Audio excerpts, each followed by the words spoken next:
FOS Swing and Day Trade LLC. It is Thursday, March the 11th, 2021, and it's a little bit after 8 a.m. Eastern Standard Time. We're watching the NASDAQ Micro Mini Futures. We had a nice move higher in the after hours. Like I've been telling you, a lot of movement occurs after hours. Not necessarily the best time to trade, but you can miss out on a lot not being in a trade during the after hours. If you've got the direction right, you can make a lot of money. Of course, it can move against you as well. But you know, if you're in a swing trade, you're going to have down days, up days. But if you feel that the market is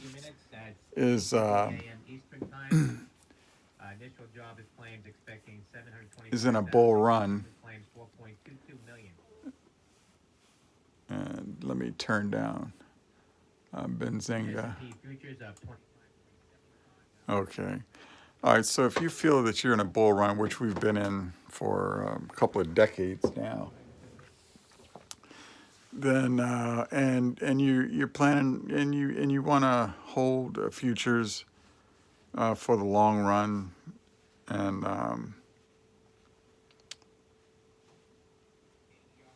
this is the way to go. I don't put in stops.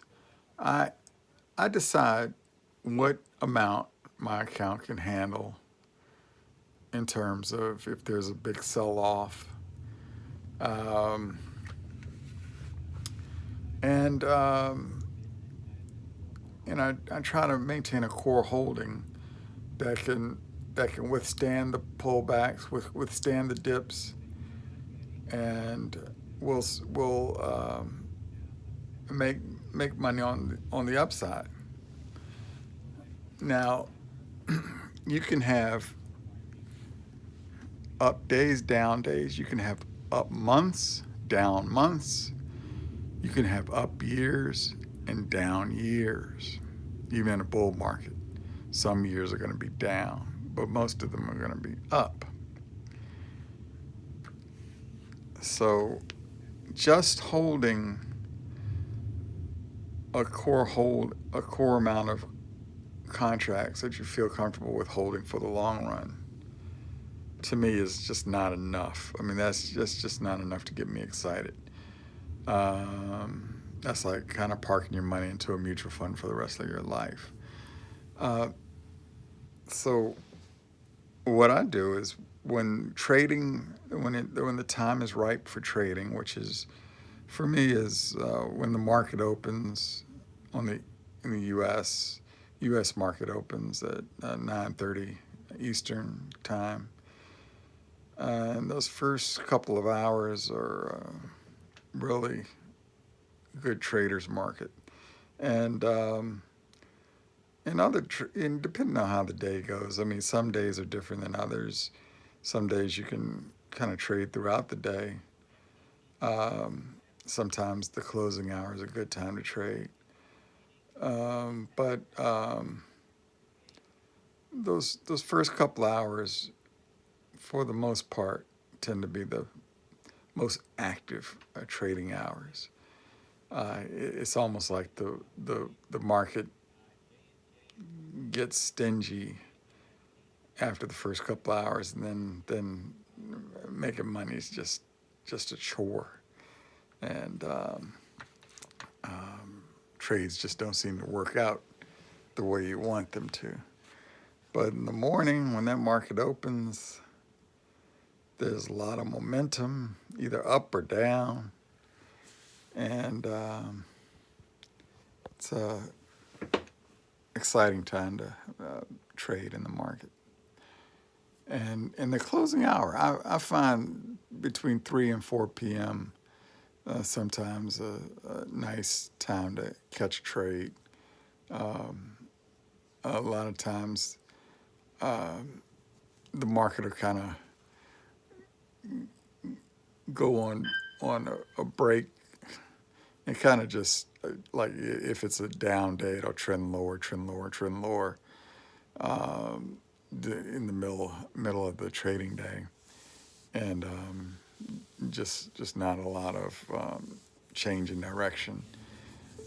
And then that final hour, sometimes the bargain hunters will come in and start scooping up what they think is are better prices for stocks they want to own, and then you might see some change in direction in the market. Um, so I look for trades when the market opens, and that closing hour I'll sometimes uh, make trades, and sometimes throughout the day. If it, again, it depends on how the tradings go any particular day.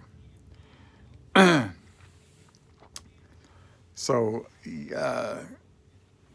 adjustments I've made in my account. I am upset with my decision. I made a bad decision last night. I um, I was actually at work, and I was on a break and called my wife and had her place a trade for me, and I sold one of my contracts, and you can see that sell right here. Now, we were up at that time, and my thought was that I had enough contracts where if I sold one and we continued higher, which I kind of expected, I'd still do okay. But I wanted to lock in a profit of one just in case we gave back that gain and went south. And I had 5 contracts before I sold that one. So, I was thinking, well, I already made a little profit here. I'll take that. And then 4 contracts, if they go against me, if the market goes against me with 4 contracts, I can weather that out. I won't be giving back all the gains that I've had this week. So what happens? We just kind of stay steady, and then we get a breakout. We break out higher. We're above the 250 and 20-day moving average. We're moving higher, and we kind of start getting some topping tails, and then we're having a little pullback from the highs.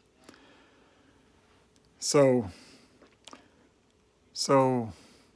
despite this tiny pullback, I buy that share back. So what I've in effect have done, I sold low, just looking at this chart, and I bought high. So I'm back to 5 contracts, and I bought this contract here, and we've already gone down since then. Now, why would I do that? Well, I do have an explanation. In my options and let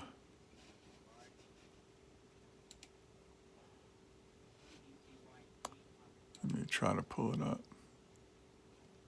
It's kind of acting up today.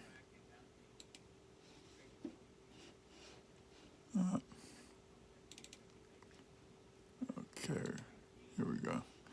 All right, so this is my options and stock trading account.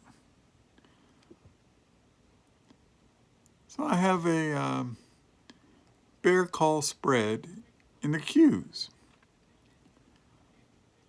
And you can see that I've sold 6 contracts at the $317 strike price. And I bought 6 contracts at the 327 strike, 327.50 strike price. 1 day to expiration. Now, when I bought these, which was a week ago, my thought was that there's no way the Qs are going to climb that high in 1 week. Now you can see yesterday we closed at $310.88 on the Qs. Well, we are already knocking on the door to 317. We're about 316. So if we close above 317, those calls that I sold are going to be in the money. And it's going to cost me some money. Well, so I got a little concerned about that. And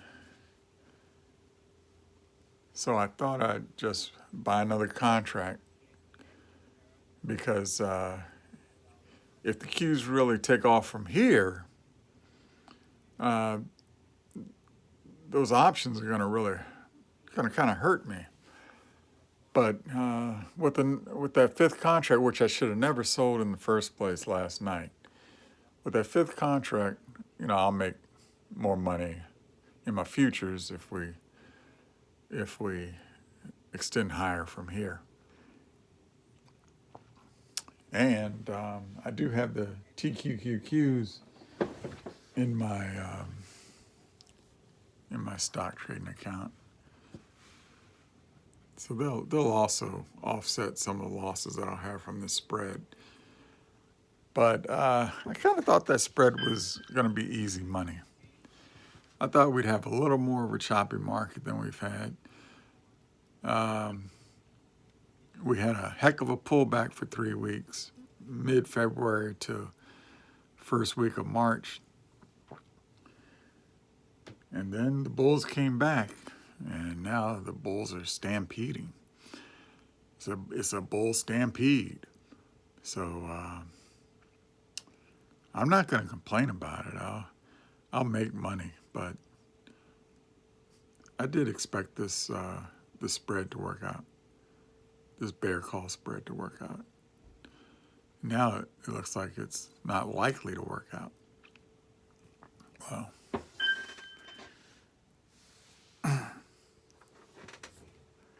Well, that's what happens. Fool around with options. The Dow is also up, not up as much as the NASDAQ, but it is up. I've sold off my Dow contracts and now only have one. So one Dow contract, 5 micro E-mini NASDAQ contracts. That one Dow contract is micro E-mini Dow. And my equity is currently at $40,265. So back in the 40,000s. Happy to see that. All right. Happy trading.